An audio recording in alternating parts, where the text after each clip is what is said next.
Let me start with something uncomfortable. Most companies don't lose great people because of money. They lose them because working there slowly kills motivation. And if that stings, good. Because retention isn't an HR problem. It's a leadership design problem.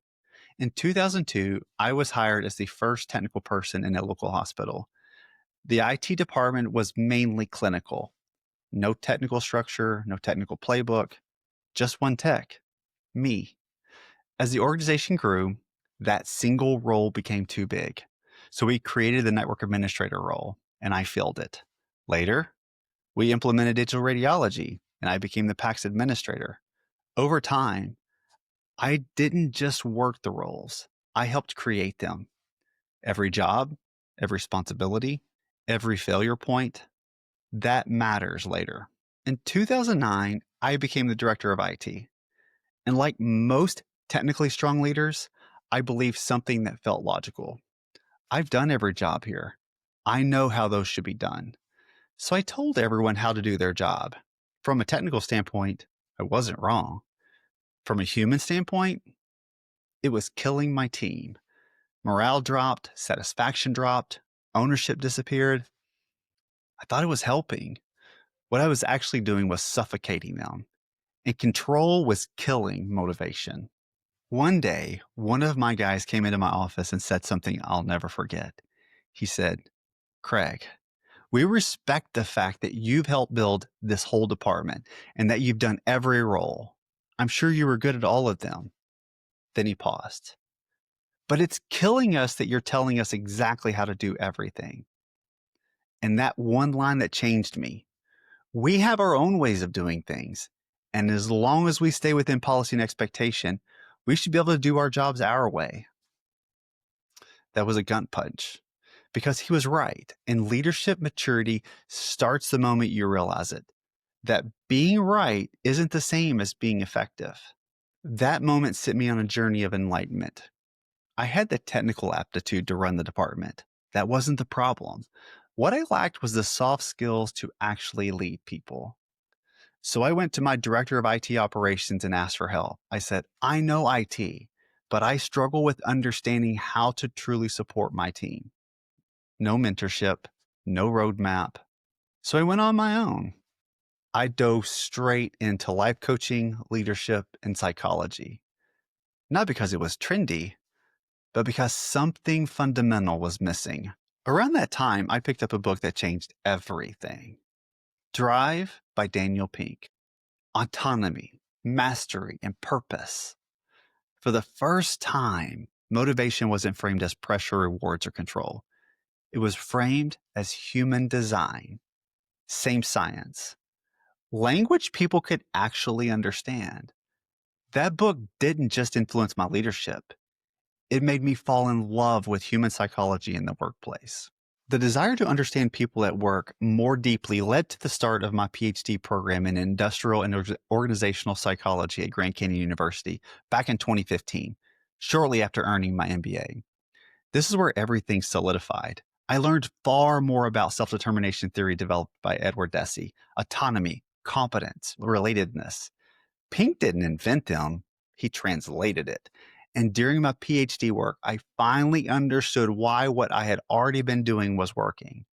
So let me break this down in a way MSP owners can actually use it. First, autonomy. Autonomy doesn't mean chaos. It means allowing people to do things their way within the clear constraints of the organization. Standards are clear, expectations are clear, execution is flexible. That's the difference. When people feel trusted to think, they stop acting like employees and start acting like owners. When I was the director, I reminded my team of something constantly. We are one. When they're working, they represent me. And when I'm working, I represent them. That wasn't symbolic. It was operational. They had the power to make decisions because I trusted they would do the right thing. They didn't need to ask for permission to say what needed to be said. They didn't need me hovering over them for their every move. But everyone was clear on the boundaries. With power comes responsibility. And if someone abused that trust, there were consequences. Not emotional consequences, not public shaming, real ones. Because autonomy without accountability is chaos. Autonomy with accountability is ownership. And ownership is what keeps great people engaged. And next, mastery, learning through responsibility. One Saturday, one of my staff members called me in a panic. He had been called into the hospital to help with an issue. And while he was there, he noticed that all 250 printers were missing from the print server. Dude, he was freaking out. So I drove in and helped him start troubleshooting. The logs told the story, though, really quickly. He had accidentally deleted all of them. What a huge mistake. And here's where most leaders get this wrong. I didn't yell, I didn't shame him, and I didn't rescue him. I said, well, looks like your Saturday just got a whole lot longer. And I smiled. You need to get all 250 printers back as quickly as possible. Then I left. 15 minutes later, he called the network administrator, restored the print server from a backup, and fixed the problem. That's mastery. Growth through responsibility, not fear. And last, purpose. Work that actually matters. Purpose was the easiest to teach for me. I said this often, and I said it loudly. For most IT people, a mouse is just a mouse. But in a hospital, a mouse not working means a nurse can't deliver pain meds to a patient in severe pain. It means a physician can't enter a potentially life-saving order. What we do is never seen by the patient, but you better believe they feel it when we don't do our jobs. That gave our team tremendous purpose. So what was the results? That department didn't just improve. It became a top 10% department out of the whole organization of 220,000 employees. We were nationally recognized multiple years from a company called Healthcare IT News. It was a publication for having the highest employee satisfaction among IT departments in healthcare. Not because we paid the most, not because we worked the least, but because people felt trusted, challenged, and connected to something bigger than themselves. In January of 2018, I was still working on my doctorate in psychology, but we also started our MSP. That's when I hit the crossroads. You chase two rabbits, you get neither. And I chose to build this business. The dissertation paused. Eventually, university rules changed and my window closed. But the psychology was already proven. If you want to retain great staff, stop asking, how do I motivate them?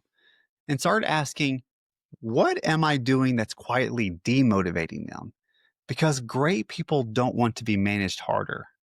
They want to be trusted more. Retention isn't about perks. It's about psychological design. And once you get that right, motivation stops being something you chase. It becomes something that shows up on its own. See you next time.